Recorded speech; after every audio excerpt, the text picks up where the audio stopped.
چونکہ قرآن کریم کی ہم تلاوت کر رہے ہیں لیکن بات چل رہی تھی تو میں غنیمت جانوں اس موقع کو، تو میں آپ کے سامنے ایک اور سوال رکھوں. آپ نے کہا کہ یہ غیر مستند روایات ہوتی ہیں جو ہم بیان کرتے ہیں. ہم ایسی غیر مستند روایات کو اپنے بچوں کو ازبر کیوں کرواتے ہیں جب ہمیں پتہ بھی ہے کہ جب ان کا ذہن پختہ ہو جائے گا ان روایات پہ تو آگے جا کے ان کے لیے اس کو ان لرن کرنا، بھلانا بہت مشکل ہو جائے گا. اس پہ اتنا پختہ یقین ہم نے وہ ساری چیزیں آپ کے سامنے جب ہم بات کرتے ہیں تو وہ ساری چیزیں جو ہم نے اپنے بچپن میں سنی ہوتی ہیں، پڑھی ہوتی ہیں، وہ کہیں نہ کہیں آ کے غیر مستند روایات سے ہمیں اس کا حوالہ ملتا ہے. تو ہم کیوں یہ ایسی غیر مستند روایات اپنے بچوں کو پڑھاتے ہیں جس کی وجہ سے پھر آگے جا کے ان کے لیے مسائل ہوتے ہیں؟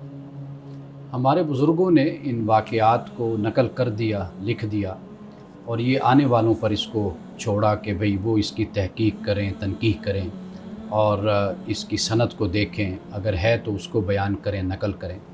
جب ایک بات کتاب میں بیان ہو گئی، نقل ہو گئی، تو اس کے بعد اگر وہ کوئی فضیلت کے بارے میں ہوتی ہے نا، اس کو ہمارے خطیب اور ہمارے مولانا حضرات وہ لے اڑتے ہیں، وہ پورے دو اور گھنٹے اس کو پہ جا بات کر کرتے ہیں. اس کو پھیلا دیتے ہیں، کیونکہ اس میں ایک فضیلت کا پہلو ہوتا ہے.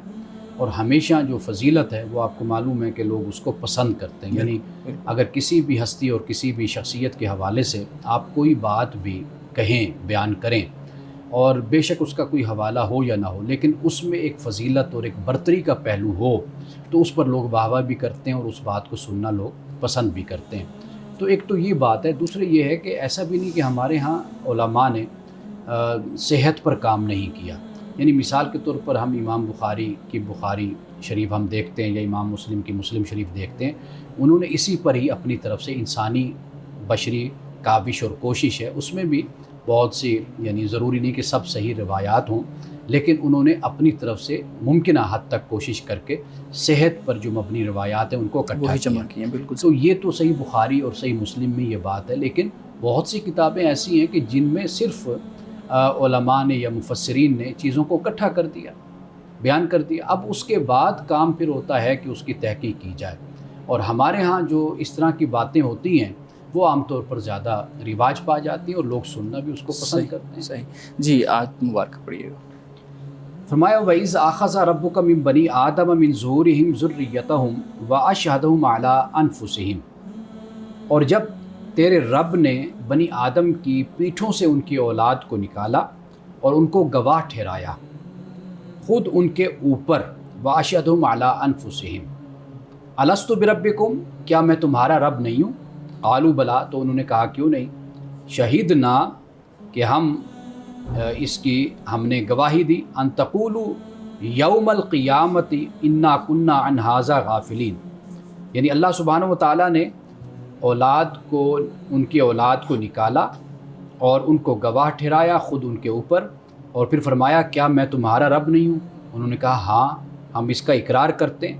ان تقولوا یوم القیامت انا کنا عن ھذا غافلین، فرمایا یہ اس لیے ہوا کہ کہیں تم قیامت کے دن یہ کہنے لگو کہ ہم کو تو اس کی خبر نہ تھی. یہ آیت نمبر ہے 172. تو یہاں پر در حقیقت جو بیان کیا گیا ہے یہ عہد فطرت ہے، آپ اس کو عہد فطرت کہہ لیجئے. یہ وہ بیان ہے، یعنی اللہ سبحانہ و تعالیٰ نے انسان کی فطرت میں اپنی ذات کا شعور اللہ نے رکھا ہے. یعنی ہم نے اصول الفقہ میں یہ ایک حوالہ پڑھا تھا کہ ائمہ فرماتے ہیں، فقہا، کہ ایک شخص ہے مثال کے طور پر، وہ کسی پہاڑ پر وہ رہتا تھا اور وہاں تک اس کے پاس کسی نبی اور رسول کا پیغام نہیں پہنچا، دعوت نہیں پہنچی. یعنی کسی بھی پیغمبر کے زمانے میں تھا، صحرا میں تھا، کسی پہاڑ پر تھا، کسی جنگل میں تھا، اس تک اس پیغمبر کا پیغام، اس کی دعوت وہ اس تک نہیں پہنچی. لیکن کل قیامت کے دن وہ اس کا تو مکلف نہیں ہوگا کہ تم نبی پر رسول پر ایمان کیوں نہیں لائے، ٹھیک ہے، لیکن وہ اس کا مکلف ضرور ہوگا کہ اس نے خدا کو مانا یا نہیں مانا. اس لیے کہ اللہ نے اس کو عقل دی، اس کو شعور دیا، اس کو آنکھیں اللہ نے عطا کی تھی. اب وہ اس کائنات کو دیکھ رہا ہے تو کائنات کے مظاہر کو دیکھ کر اب اس پر یہ ضرور لازم تھا کہ وہ خالق کو مانے کہ اس کائنات کا ضرور کوئی نہ کوئی خالق ہے. لیکن اگر کوئی ایسا بچہ، کوئی ایسا شخص ہے جس کی پرورش ہی ایک سائنٹیفک ماحول میں ہوئی ہے کہ وہ جب سے اس شعوری عمر اس کی شروع ہوئی، اس نے دیکھا کاز اینڈ ایفیکٹ کا عمل اور رد عمل کا پورا اس نے یہ اصول دیکھے ہیں. اب اس کے لیے تو جو خدا کی قدرت ہے، یعنی جو نظام ہے اس دنیا کا، وہ یہ ہے کہ یہ ہوگا تو پھر یہ ہو جائے گا، یہ ہوگا تو پھر یہ ہو جائے گا. اب وہ تو ان اصولوں پہ چل رہا ہے، تو وہ کیسے خدا کا شعور حاصل کرے گا جب اس تک یہ باتیں پہنچی نہیں ہیں؟ اس نے صرف سائنٹیفک ایک لیبارٹری کے اندر، ماحول کے اندر ہی پرورش پائی ہے. دیکھیے، انسان جس درجے پر بھی ہے وہ اس کا پابند ہے، یعنی اس کا مکلف ہے. کل قیامت کے دن اس سے اسی کے بارے میں سوال ہوگا. اب ایک شخص، آپ نے جیسے ایک بات کہی ہے، تو سائنٹیفک جو ماحول ہے وہ تو زیادہ خدا کی طرف انسان کو لاتا ہے. جیسے میں نے پہلے بھی ایک بات بیان کی تھی کہ روبوٹ انسان ہی بناتا ہے. اب وہ روبوٹ اگر انسان کی جگہ لے لیتا ہے اور انسان ہی اس کو تخلیق کرنے والا ہے، تو یہ چیز خود سب سے بڑی مثال بن جاتی ہے خدا کے وجود پر، دلیل بن جاتی ہے کہ روبوٹ کا بھی تو کوئی نہ کوئی خالق ہے نا. کل روبوٹ بولتا ہے، روبوٹ دیکھتا ہے، روبوٹ چلتا ہے، روبوٹ سنتا ہے، روبوٹ کاموں میں شریک ہوتا ہے، سب کچھ کرتا ہے، لیکن آخر اس روبوٹ کی تخلیق ہوئی ہے تو اس کا بھی تو کوئی خالق ہے. ایسے تو نہیں ہوا نا کہ آپ صبح اٹھے ہوں تو اور آپ نے دیکھا ہو کہ روبوٹ بن کر آپ کے سامنے کھڑا ہوا ہے اور خود بخود اس کا وجود بن گیا. جیسے امام ابو حنیفہ رحمۃ اللہ تعالیٰ علیہ نے کسی ایتھیسٹ سے جب آپ کا مکالمہ ہوا تو آپ نے اسے کہا کہ کل ہم اس پر بات کریں گے، اور پھر آپ دیر سے پہنچے. آپ نے بات سنی ہوگی. جی. تو اب اس ملحد نے جب پوچھا بھئی آپ دیر سے ہے، تو آپ نے کہا بس وہ میں دریا کے کنارے کھڑا ہوا تھا تو وہ درخت نیچے گرا اور اس کے پھٹے بنے، پھر کشتی تیار ہوئی، تو میں بس دیر لگ گئی بنتے بنتے، تو میں پھر اس پر بیٹھ کر تمہارے پاس آ گیا. تو وہ ہنس پڑا. تو اس نے کہا کہ جی یہ کیسے ممکن ہے کہ بھئی خود بخود درخت ٹوٹے اور پھٹے بنے، کشتی بنے.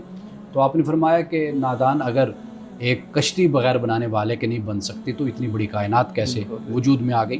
تو میرا خیال ہے کہ زمانہ جتنا بھی سائنٹیفک ہوگا اتنا ہی ان دلائل کی پختگی پیدا ہوگی جو خدا خود قرآن میں جن دلائل کو بیان کرتا ہے اپنی ذات کے حوالے سے. بالکل صحیح. ناظرین کرام، یہاں وقت ہوا چاہتا ہے ایک بریک کا، ہمارے ساتھ رہیے.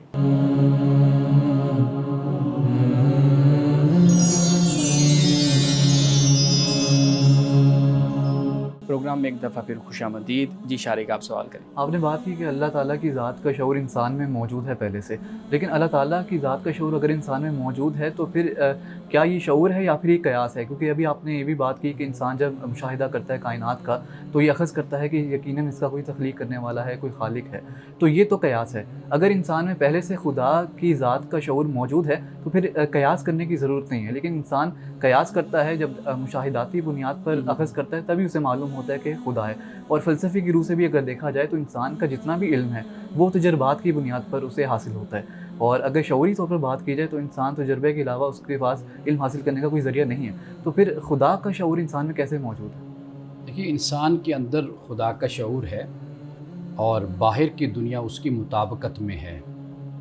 یعنی آپ جب اپنے اندر جھانکتے ہیں، آپ دیکھتے ہیں تو اللہ سبحانہ و تعالیٰ کا شعور، اللہ کی ذات سے متعلق، یہ انسان میں ودیت کیا گیا.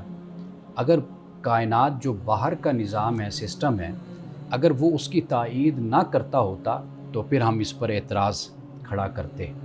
در حقیقت باہر کی کائنات ہی اللہ سبحانہ و تعالیٰ نے ایسی بنائی اور کائنات قائم فرمائی ہے کہ قرآن مجید میں بار بار اسی چیز کو پھر بیان کیا.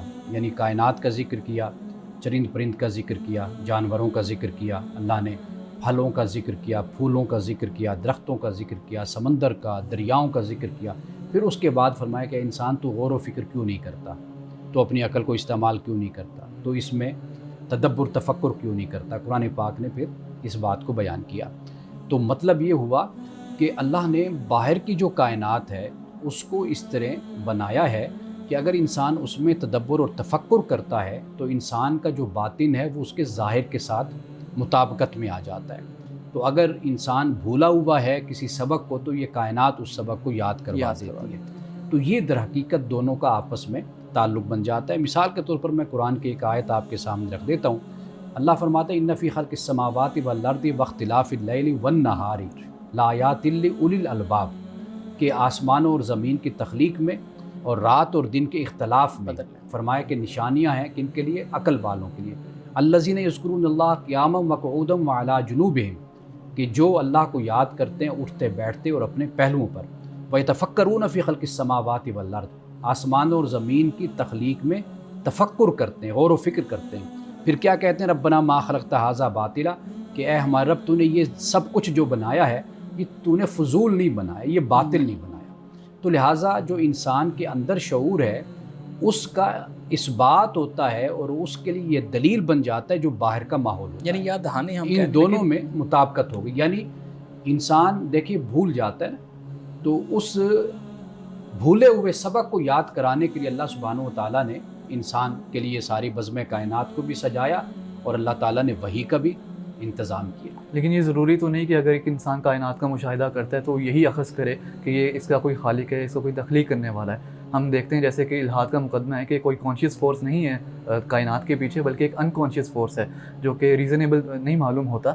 لیکن ہم دیکھتے ہیں کہ اگر خدا کا شعور کا جب کہا جاتا ہے کہ پہلے سے انسان میں پیوست ہے، موجود ہے، کچھ لوگ الحاد کا راستہ اختیار کرتے ہیں، کئی لوگ مذہب کو ترک کر دیتے ہیں، تو پھر ایسا کیوں ہوتا ہے؟ دیکھیے جو آپ نے بات کی کانشیس فورس، اس پر آپ ملحدین کو، ایتھیسٹ کو آپ سن لیں، آخر میں وہ بھی اس پر لاجواب ہو جاتے ہیں کہ بھئی آیا کہ فورس ہے یا نہیں ہے. یعنی جب آپ سرے پر جا کر کھڑے ہوتے ہیں نا، یعنی ابتدا پر پہنچ جاتے ہیں، تو پھر آپ کے پاس اس کے سوا کوئی اور جواب نہیں ہوتا کہ کوئی کانشیس فورس پیچھے ہے، باشعور کوئی طاقت ایسی ہے کہ جو اس نظام کو لے کر چلی، جس نے اس کا آغاز کیا، جہاں پر آپ اس کی انتہا اور اس کی ابتدا آپ کرتے ہیں. تو ایک تو یہ بات ہمیشہ یعنی ہمارے سامنے رہنی چاہیے. باقی جو قرآن کا جو مقدمہ ہے، جو مذہب کا مقدمہ ہے، وہ میں نے آپ کے سامنے پیش کر دیا ہے. اور ایک بات جو آپ نے کہی نا کہ انسان نتیجہ اخذ کرتا ہے، پھر اس پر اپنا عقیدہ اور اپنا نظریہ قائم کر لیتا ہے. اب یہ انسان کا ارادہ، انسان کا اختیار ہے. قرآن مجید جو بات کرتا ہے وہ بہت ہی سمپل سی بات بیان کرتا ہے، بہت ہی سادہ انداز میں بات ہمیں سمجھاتا ہے. کوئی بہت بڑی فلسفیانہ اور بہت بڑی کوئی سائنسی فارمولے اور اصول قرآن نہیں بیان کرتا. یعنی ہم آنکھوں سے دیکھ رہے ہیں، ہم سن رہے ہیں، کانوں سے ہم چکھ رہے ہیں، ہم سونگھ رہے ہیں، ہم چھو رہے ہیں، کائنات ہے، عقل اللہ نے دی ہوئی ہے، اس سے جو ہم نتائج اخذ کر رہے ہیں، قرآن پاک انہی باتوں کو بیان کرتا ہے. اور یہ بہت ہی سینسیبل اور بہت سی آسان بات ہے. یہ صحیح. مولانا صاحب یہاں پہ پھر ایک سوال یہ بھی پیدا ہوتا ہے کہ جب ہم مشاہدات کی بات کر رہے ہیں، ہم تجربات کی بات کر رہے ہیں، ہم اپنی سینسز کی بات کر رہے ہیں کہ چکھ کے، دیکھ کے کسی چیز کو محسوس کرنا اور پھر نتائج تک پہنچنا، اب یہ ایک شعوری ایمان یا ایک شعوری عقیدہ ہے جہاں تک آپ پہنچ رہے ہیں اور خدا کی ذات کو تسلیم کر رہے ہیں.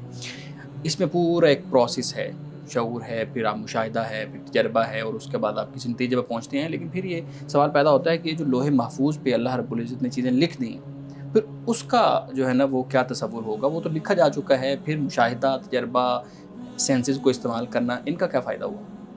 لوح محفوظ کا جو تصور ہے نا، وہ انسان کو یہ بتا دیا گیا ہے کہ وہ یہ نہ سمجھے کہ اس کے اعمال جو خلوت کے ہیں یا جلوت کے ہیں، یا اس نے اپنی زندگی میں کسی کے ساتھ ظلم کیا، کسی کے ساتھ زیادتی کی، یا کسی کے ساتھ اچھا کیا، تو وہ چیز بالکل محو ہو گئی، مٹ گئی، ختم ہو گئی. اللہ سبحانہ و تعالیٰ نے فرمایا کہ یہ سب کچھ موجود ہے اور محفوظ ہے. یعنی اس کے بارے میں کوئی یہ نہ خیال کرے کہ اس کے جو اعمال ہیں، اس نے جو بھی کیا وہ نتائج ضائع ہو گئے، ختم ہو گئے، اور قیامت کے دن اس پر گرفت نہیں ہوگی یا اس کا اجر اور انعام اس کو نہیں دیا جائے گا. کیونکہ انسان کوئی کام کرتے ہوئے یہ بھی سوچتا ہے نا کہ جو میں کر رہا ہوں تو اس کا نتیجہ کیا ہے، اس کا صلہ کیا ہے، اس کا اجر کیا ہے. ظالم ظلم کرتے ہوئے یہ سمجھتا ہے کہ بس میں نے ظلم کیا، معاملہ ختم ہو گیا. کوئی نیکی کرنے والا ہے وہ یہ خیال کرتا ہے پتہ نہیں اس کا کب نتیجہ ملے، کب اس کا اجر مجھے نصیب ہو. تو اللہ سبحانہ و تعالیٰ نے انسان کو یہ باور کروایا ہے کہ یہ سب کچھ محفوظ ہے.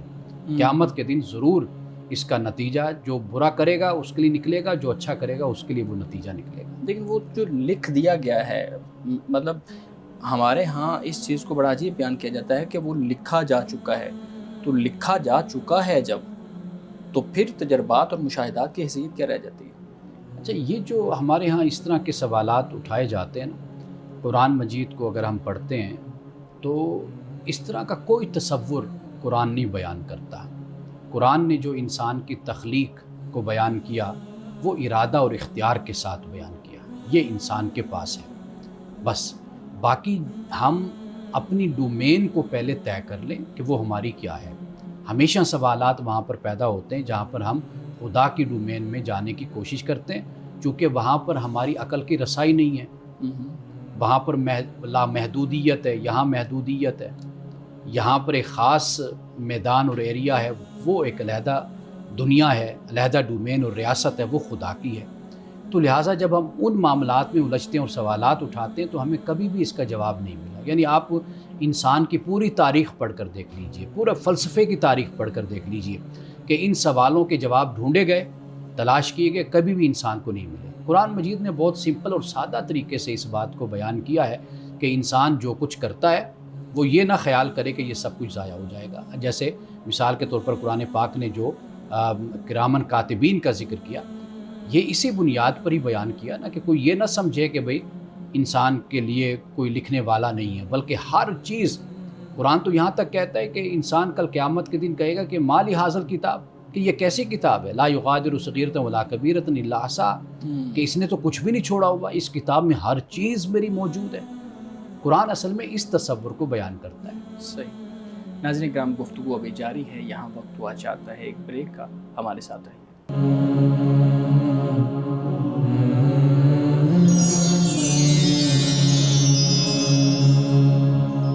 پروگرام میں ایک دفعہ پھر خوش آمدید۔ امن صاحب، ہمارے ناظرین کے بھی سوالات ہیں، میں آپ کے سامنے رکھتا ہوں۔ پوچھتے ہیں جی، کیا میں اپنے والدین جو دنیا سے چلے گئے ہیں ان کی جگہ ان کے لیے ان کی جو نمازیں رہ گئی ہیں ان کی قضا دے سکتا ہوں یا نہیں دے سکتا؟ حج بدل تو ہے جس پر ہم نے پہلے بات کی تھی کہ اس کا ثبوت ہمیں احادیث رسول صلی اللہ علیہ وسلم سے ملتا ہے، اور اس کی عقلی جو توجیہ بیان کی جاتی ہے علماء نے بیان کی، وہ اس لیے کہ حج ایک مالی عبادت بھی ہے، تو لہٰذا وہاں پر حج بدل کی صورت موجود ہے۔ حضور صلی اللہ علیہ وسلم کی احادیث سے بھی ہمیں معلوم ہوتا ہے۔ جو نماز کا معاملہ ہے اس کا ہمیں کوئی ذکر نہیں ملتا کہ آپ کسی کی نمازیں آپ ادا کر سکتے ہیں، تو لہٰذا یہ ہو سکتا ہے کہ اللہ کی بارگاہ میں معافی مانگی جائے، استغفار کیا جائے اپنے والدین کے لیے، یا پھر یہ ہے کہ ان کے لیے انفاق کیا جائے، صدقہ کیا جائے، اللہ تعالیٰ سے دعا کی جائے کہ اللہ تعالیٰ ان کے گناہوں کو یا ان کی زندگی میں جو ان سے کوئی کمی بیشی ہوئی اس کو اللہ تعالیٰ معاف فرمائے۔ ہمارے صاحب دوسرا سوال ہے، یہ کسی بہن نے پوچھا ہے، وہ پوچھتی ہیں جی، میری عمر تقریباً 40 سال کے قریب ہیں اور میرے جو والدین ہیں وہ میری شادی نہیں کروانا چاہتے اور نہ کہیں پہ ہونے دینا چاہتے ہیں۔ میرے کئی رشتے بھی آئے ہیں لیکن وہ کسی نہ کسی وجہ سے اس کو منع کر دیتے ہیں۔ ساتھ انہوں نے اس چیز کا بھی اظہار کیا ہے کہ ان کی والدہ جو ہیں وہ غیر فطری رجحانات بھی رکھتی ہیں اور اس وجہ سے ان کا بھی یہی خیال ہے کہ میں بھی انہی غیر فطری رجحانات اور غیر فطری جو جنسی تعلقات ہیں ان کے ساتھ ہی اپنی زندگی کو بسر کروں۔ تو اس پہ وہ پریشان ہیں، وہ کہہ رہے ہیں کہ اس کا کوئی حل مجھے بتا دیں۔ سب سے پہلے تو وہ پریشان ہیں، ہمیں اس بات پہ حیرانی ہے کہ ایک خاتون کی جس کی عمر 40 سال ہے وہ قانونی طور پر، مذہبی طور پر، اخلاقی طور پر آزاد ہے، یعنی یہ خاتون جس عمر میں ہیں یہ ہر لحاظ سے آزاد ہیں، یہ اپنے والدین کی کوئی پابند نہیں ہے، اور ویسے بھی اگر والدین انسان کو ایسی بات کا حکم دیں کہ جس میں واضح طور پر خدا کی حکم کی خلاف ورزی ہے تو وہاں پر تو ویسے بھی لا طاعۃ لمخلوق فی معصیۃ الخالق، اللہ کی نافرمانی میں کسی مخلوق کی فرمانبرداری نہیں ہے، یہ واضح حکم، واضح مسئلہ ہے۔ تو لہٰذا یہ جو ہماری بہن ہیں، بیٹی ہیں، یہ جو بات بیان کر رہی ہیں یہ تو 40 سال کی عمر میں کلی طور پر آزاد ہیں۔ اب ہمیں نہیں یہ معلوم کہ انہوں نے جس طریقے سے ایک مسئلے کو بیان کیا ہے اس میں بھی ایک ابہام سا ہے بالکل کہ وہ ایسی کیا مجبوریاں ہیں کہ جس کی بنیاد پر وہ اپنی والدہ کی بات کو ماننے پر مجبور ہیں یا اپنے والدین کی بات کو ماننے پر مجبور ہیں، اس کا انہوں نے ذکر نہیں کیا۔ لیکن جو سوال انہوں نے پوچھا ہے تو اس کا جواب سمپل یہ ہے کہ میری بہن، آپ اخلاقی طور پر، مذہبی طور پر، قانونی طور پر آپ کلی طور پر آزاد ہیں۔ آپ جہاں چاہیں آپ اپنی شادی کریں، اپنے والدین کی مرضی کے خلاف کریں، اور خاص طور پر اس صورت میں کہ جہاں پہ غیر فطری رجحان کا ذکر ہوا ہے یہاں پر تو ویسے ہی آپ کا جو اختیار ہے وہ آگ اور بڑھ جاتا ہے، باعث ثواب بھی ہوگا نا، باعث ثواب ہے کہ آپ اس گناہ کی دلدل سے باہر نکلیں اور اپنے ایسے والدین کو آپ چھوڑیں اور جو ایک جائز زندگی ہے اور ایک اچھی زندگی وہ گزاریں، آپ بسر کریں۔ صحیح۔ اگلا سوال ہے ہمارے صاحب، یہ پوچھتے ہیں کہ میری امی ہیں، ان کو کبھی پیٹ میں درد ہوتا ہے، کبھی ہاتھ پاؤں جلتے ہیں، دوا بھی لی ہے، ہم علاج بھی کروا رہے ہیں، لیکن افاقہ نہیں ہو رہا. تو آپ کوئی وظیفہ بتا دیں. پہلی بات یہ ہے کہ میڈیکل سے رجوع کرنا چاہیے، ڈاکٹر سے، حکماء سے. تو سب سے پہلے تو جو کچھ انہوں نے نشانیاں بتائی ہیں، علامات بتائی ہیں، یہ ان کا علاج ڈاکٹرز کے پاس بھی ہے اور حکماء کے پاس بھی ہے. باقی یہ ہے کہ نماز کی پابندی کریں، 5 وقت نماز پڑھیں، قرآن مجید کی تلاوت کریں، قرآن مجید کی آیات کا ترجمہ پڑھیں، قرآن کے ساتھ لو لگائیں، اللہ سے لو لگائیں. تو یہ جو تکالیف ہیں یہ دنیاوی تکالیف ہوتی ہیں. اللہ سبحانہ و تعالیٰ نے جو ایک آج کے دور میں، خاص طور پر جدید دور میں، جو میڈیکل سائنس ہے، جو حکمت ہے، یہ بڑی ترقی کر چکی ہے، وہاں رجوع کریں. باقی اللہ سبحانہ و تعالیٰ کا جو دین ہے وہ انسان کی اصلاح کے لیے، ہدایت کے لیے، اس مقصد کے لیے رجوع کریں. باقی اللہ تعالیٰ مشکل سے نکالنے والا ہے. صحیح. جی شارق پلیز. ہمارا ایمان ہے کہ ہم نے قیامت کے بعد اٹھائے جانا ہے، اور قرآن میں باقاعدہ ذکر ہے اس حوالے سے کہ ہم کیسے اٹھائے جائیں گے. دمچے کی ہڈی کو اللہ تعالیٰ نے ذکر کیا ہے قرآن میں کہ دمچے کی ہڈی ایسی ہڈی ہے جو کبھی ختم نہیں ہوتی. اس حوالے سے 2-3 احادیث بھی ہیں. لیکن سائنس جو ہے اس بات کو نہیں مانتی. وہ مانتی ہے کہ دمچے کی ہڈی کو گلنے میں، سڑنے میں وقت لگتا ہے، لیکن ایٹ دی اینڈ وہ ڈیزولو ہو جاتی ہے، ختم ہو جاتی ہے. جی. تو قرآن کا جو فیکٹ ہے، سائنٹیفک فیکٹ سے جو ہے وہ اسے یعنی ان دونوں میں اختلاف ہے. تو اس کانٹرڈکشن کو کیسے سمجھنا چاہیے؟ دیکھیے، قرآن مجید نے جو بیان کیا ہے نا، اس کو اگر ہم مد نظر رکھیں، وہ صرف سادہ اور سمپل سی بات ہے. وہ یہ ہے کہ جو آخرت میں اٹھنے کا انکار کرتے تھے یا کرتے ہیں، قرآن پاک نے ان کو بتایا ہے کہ وَيَقُولُ الْإِنسَانُ أَإِذَا مَا مِتُّ لَسَوْفَ أُخْرَجُ حَيًّا، کہ انسان یہ کہتا ہے کہ کیا جب ہم مر جائیں گے تو کیا ہمیں پھر زندہ کر کے اٹھایا جائے گا. اولا یذکر الانسان انا خلقناہ من قبل ولم یک شیئا. قرآن نے کہا کہ کیا انسان یہ بھول گیا کہ پہلے بھی ہم نے اس کو اس وقت پیدا کیا تھا جب وہ کچھ بھی نہیں تھا. تو پہلے کچھ نہیں تھا، نتھنگنیس سے وہ ایگزسٹنس میں انسان کو لایا ہے خدا. تو خدا اس دلیل کو بیان کرتا ہے کہ جو خدا تمہیں جب تم نہیں تھے کچھ بھی، تمہیں وہ وجود دیتا ہے، تو مرنے کے بعد بھی اللہ اسی طرح تمہیں اٹھائے گا. یہ در حقیقت اس بات کا بیان ہے. کوئی سائنسی اصول یا قاعدہ یا کوئی ایجاد کا ذکر نہیں ہے. حدیث میں بھی جو بات بیان کی جاتی ہے، پہلے تو ہم اس حدیث کی سند کو دیکھتے ہیں کہ اس کی سند کیا ہے. دوسری بات یہ ہے کہ یہ یاد رکھیے کہ بہت کچھ ایسا ہے کہ جو حدیث میں بیان کیا گیا ہے، ہم اس کو ایک متشابہات کے معنی میں لیتے ہیں کہ بھئی ابھی اس کا معنی، اس کا مفہوم، اس کا مطلب ہم پر واضح نہیں ہے. کئی دفعہ ایسے بھی ہوتا ہے کہ ایک چیز بیان کی جاتی ہے حدیث پاک میں، اس کا ایک پہلو یہ ہوتا ہے کہ رسول اللہ صلی اللہ علیہ وسلم نے کسی حقیقت کی طرف اس کا اشارہ کر دیا، یا اس کو جیسے ہم کہتے ہیں کہ علامتی انداز میں یا تمثیلی انداز میں اس کو بیان کر دیا. آپ جس ہڈی کی یا جو بات آپ بیان کر رہے ہیں، آپ اگر اس کو یوں سمجھ لیجئے کہ جیسے ڈی این اے ہے. آج انسان گل سڑ جائے، کچھ بھی ہو جائے تو ڈی این اے سے معلوم ہو جاتا ہے. اب اس سے بھی آگے کی ٹیکنالوجی آ گئی، یعنی ایسی ٹیکنالوجی کہ جس میں آپ کا خاندان، آپ کی نسل، سارا کچھ اس کا بھی علم حاصل ہو جاتا ہے کہ اس کا پیچھے خاندان، یعنی کئی صدیوں کا خاندان معلوم کر لیا جاتا ہے کہ انسان کا. تو اب یہ بھی ایک ٹیکنالوجی کہہ لیجئے، یا ایک دریافت، یا ایک ایجاد، یا انسانی علم، یہ بھی وجود میں آ گیا. تو رسول اللہ صلی اللہ علیہ وسلم کی احادیث کو دیکھنے کے لیے یہ مختلف مراحل ہیں. ہم ان کا اگر جائزہ لیں تو پھر ہم کسی حقیقت تک ہم پہنچتے ہیں. اچھا، اس حوالے سے میں یہ بتانا چاہوں گا کہ ایک ایکسپیریمنٹ بھی کیا گیا، اور نوبل انعام یافتہ ایک ہیں سائنٹسٹ، اگر میں صحیح پروناؤنس کر پاؤں کا نام اسپیمن غالباً ان کا نام ہے. 1920 میں ان کو پرائز ملا، نوبل پرائز. اور ان کی اس ایکسپیریمنٹ سے اخذ کیا جاتا ہے کہ انسان کی جو دمچے کی ہڈی ہے اس میں ڈی این اے موجود ہوتا ہے.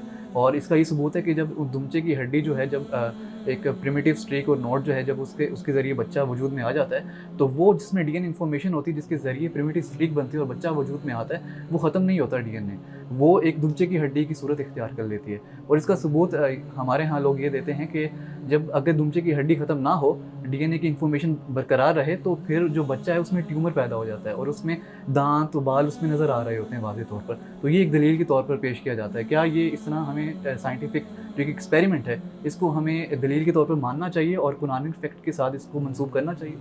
دیکھیے، میں نے وہی عرض کیا کہ ابھی آپ نے جب پہلے بات کی تو آپ نے اس کو رد کیا تھا، اب دوسری دفعہ آپ نے بات کی تو ایک حوالہ، نہیں سائنس مانتی نہیں ہے ہاں، لیکن ہم سائنس سے قیاس کرتے ہیں ہاں، اس ایکسپیریمنٹ یعنی میں نے بھی یہی پڑھا سائنٹسٹ کے حوالے سے کہ انہوں نے اس بات کو تسلیم کیا کہ ہم نے جلا کر دیکھا یہ جو ہڈی ہے جس کا آپ نے ذکر کیا یہ ختم نہیں ہوئی، یہ آخر تک موجود رہی۔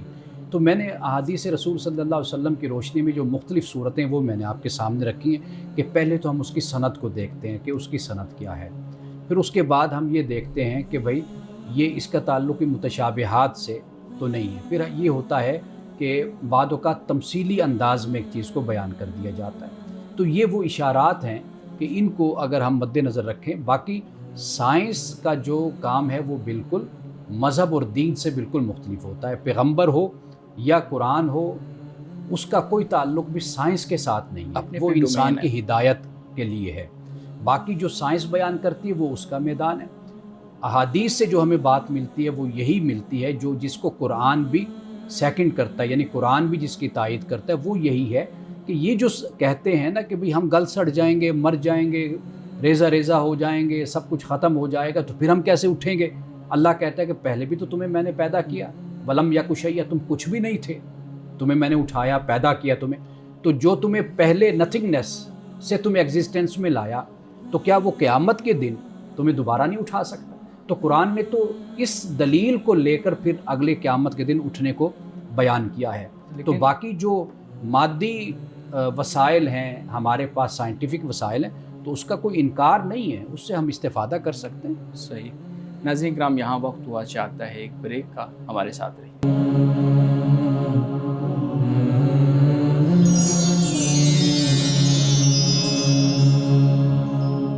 پروگرام میں ایک دفعہ پھر خوش آمدید۔ جی شارق، آپ بات کر رہے تھے۔ آپ نے ایک حوالہ دیا کہ اللہ تعالیٰ نے انسان کو جب پیدا کیا وہ کچھ بھی نہیں تھا، from nothingness he created human kind, لیکن جب انسان جو ہے اپنی ماں کے ذریعے پیدا ہوتا ہے، اپنی ماں کے ذریعے وجود میں آتا ہے، لیکن جب سب انسان ختم ہو جائیں گے پھر انسان دوبارہ کیسے اٹھایا جائے گا، کس ذرائع سے اٹھایا جائے گا؟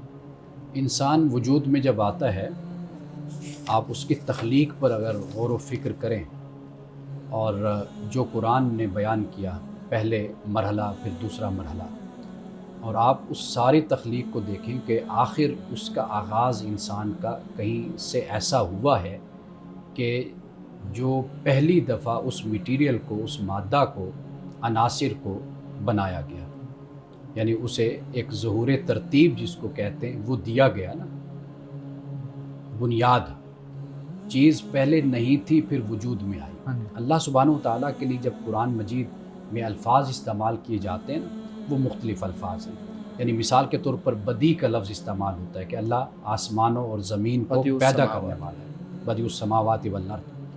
اب بدی کا جو لفظ ہے اس کا کیا مطلب ہوتا ہے؟ اس کا مطلب یہی ہوتا ہے کہ خدا کی ذات وہ ہے کہ جب مادہ میٹیریل نہیں تھا اس وقت اس نے اس چیز کو بنایا، یعنی آخر جب اس کائنات کی ابتدا ہوئی، اس کا آغاز ہوا تو یہ سب کچھ اس طرح تو موجود نہیں تھا نا، کہیں پر کچھ تو پہلے ہوا نا، بالکل کچھ بنا، کچھ تیار ہوا۔ تو اللہ تعالیٰ اسی طرف متوجہ کرتا ہے کہ انسان کا آغاز جب ہوا تو یہ ہم نے ہی اس کا آغاز کیا ہے۔ اب خالق کا لفظ ہوتا ہے، اب مثال کے طور پر کوئی چیز بنتی ہے اس کا میٹیریل پہلے موجود ہوتا ہے، اس کو پھر بنانے والا اس سے جوڑتا ہے، فنکار ہوتا ہے، آرٹسٹ ہوتا ہے، وہ تیار کر دیتا ہے چیز کو۔ تو اللہ سبحانہ و تعالیٰ نے لکڑی ہے، درخت ہے، شجر ہیں اور چیزیں، آخر پہلے کچھ وجود میں آیا تو وہاں سے آغاز ہوا، ایسے بیٹھے بیٹھے تو سب کچھ نہیں ہوا۔ تو لہٰذا جب اللہ یہ کہتا ہے نا کہ پہلے کچھ نہیں تھا، ولم یکن شیئا، کہ انسان پہلے کچھ نہیں تھا، تو اس سے مراد حقیقت یہی ہے کہ اللہ نے انسان کو آخر اس کی تخلیق کا آغاز کیا۔ ایک بات، ماں باپ تو وسیلہ ہے نا اس کا، ہاں جی، وہ تو بطور وسیلے کے استعمال ہوئے، لیکن پھر آپ یہ دیکھیے کہ جب انسان اس دنیا سے چلا گیا تو اس کا میٹیریل زمین میں کسی نہ کسی شکل میں تو موجود ہوگا ہی نا۔ جی، وہاں سے تخلیق کرنا آسان ہے یا پہلی دفعہ تخلیق کرنا آسان تھا؟ واضح بات ہے کہ پہلی دفعہ مشکل ہوتا ہے۔ جب وجود ہے وہ مٹی میں مل گیا، جو کچھ بھی ہے سمندر میں چلا گیا، کہیں پر ہے تو صحیح نا، تو لہٰذا وہاں سے انسان کو پیدا کرنا، اللہ کہتا ہے مجھے بتاؤ کہ یہ آسان ہے یا وہ آسان تھا؟ جب خدا وہ کر لیتا ہے تو یہ کیوں نہیں کر سکتا؟ تو یہ ایک عقلی دلیل قرآن پاک اس پر ہمیں مہیا کرتا ہے۔ باقی آپ دیکھیے کہ خدا کے اختیار اور اس کی جو قدرت ہے آپ اس کو ملاحظہ کیجئے، ان اللہ علی کل شیء قدیر، اس کی قدرت آپ سامنے رکھیے کہ اگر وہ پہلی مرتبہ ایسے کر سکتا ہے تو وہ پھر آئندہ بھی ایسا کر سکتا ہے۔ صحیح۔ امان صاحب، ایک ناظرین کی طرف سے سوال ہے، بہت اہم سوال ہے، پوچھنا ہے جی میں ورک ویزا کے لیے پیپر میرج کرنا چاہتا ہوں، کسی دوسرے ملک میں موجود ہے، تو اس ملک کے قانون کے مطابق مجھے اپنے پیپر تیار کرنے کے ساتھ ساتھ جو میری پہلی شادی ہے اس کا طلاق نامہ لگانا ضروری ہے۔ اب پوچھتے یہ ہیں کہ میں دل سے تو طلاق نہیں دے رہا، میں تو اپنے ان کاغذات کو پورا کرنے کے لیے، خانہ پوری کے لیے طلاق کا جو طلاق نامہ ہے وہ ساتھ لگا رہا ہوں۔ اب مجھے یہ بتائیں کہ کیا میرا پہلے والا نکاح جو پاکستان میں ہے وہ رہے گا یا نہیں رہے گا، اور آخر میں انہوں نے بڑی مزے کی بات لکھی ہے کہ کیا اسلام اس بارے میں کوئی ڈھیل دیتا ہے یا نہیں دیتا۔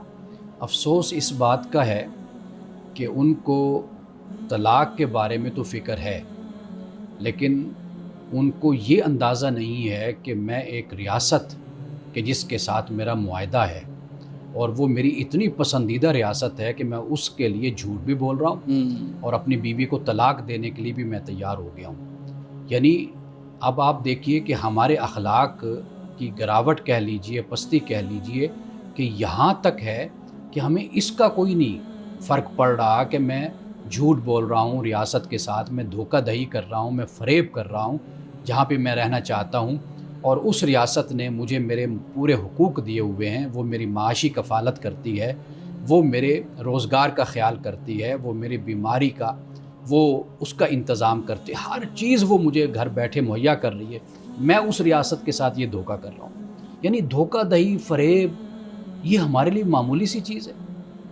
یعنی ہم یہ مسئلہ مذہبی طور پہ پوچھ رہے ہیں کہ بھئی بیوی کو طلاق ہوگی نہیں ہوگی، اس سے پہلے تو اس اللہ کے بندے کو اس پر غور کرنا چاہیے کہ آپ جو دھوکہ کر رہے ہیں، آپ جھوٹ بول رہے ہیں ایک ریاست کے ساتھ، کیا ایک مسلمان کو یہ زیب دیتا ہے؟